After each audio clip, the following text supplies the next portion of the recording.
বর্তমান সরকার আমলে ৭১-এর মানবতা বিরোধী ও যুদ্ধ অপরাধীদের বিচার সম্পন্ন হবে কিনা তা নিয়ে দেশে বিদেশে সংশয় দেখা দিয়েছে। এদিকে ইউরোপের সর্বত্র যুদ্ধ অপরাধীদের বিরুদ্ধে জনমত সৃষ্টির লক্ষ্যে প্রবাসী বাংলাদেশিরা মানববন্ধন, বিক্ষোভ সমাবেশ অব্যাহত রেখেছে। ইংল্যান্ড ছাড়াও বেলজিয়ামে ইউরোপিয়ান ইউনিয়নের সামনে, জেনেভায় জাতিসংঘ কার্যালয় এবং হল্যান্ডের আন্তর্জাতিক অপরাধ আদালতের সামনে প্রবাসীরা মানববন্ধন করেছে। তারা সেখানে স্মারকলিপি প্রদান করে আন্তর্জাতিক মহলের দৃষ্টি আকর্ষণের চেষ্টা করছে।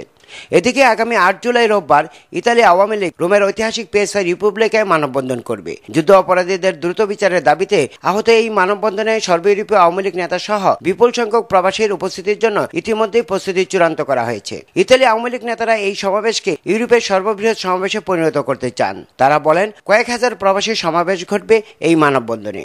সবাইকে আহ্বান জানাবো, আপনারা দয়া করে এই মানববন্ধনে আসবেন এবং এই মানববন্ধনকে সাকসেসফুল করবেন। যুদ্ধ অপরাধীদের বিচার বাংলার মাটিতে যেন এই সরকারের আমলেই শেষ হয় এবং আন্তর্জাতিকভাবে যেন আমরা সেই সহায়তা পাই। এর বিচার সহসাই বাংলাদেশে হয়, সেই জন্য আমরা জনমত সৃষ্টি করছি।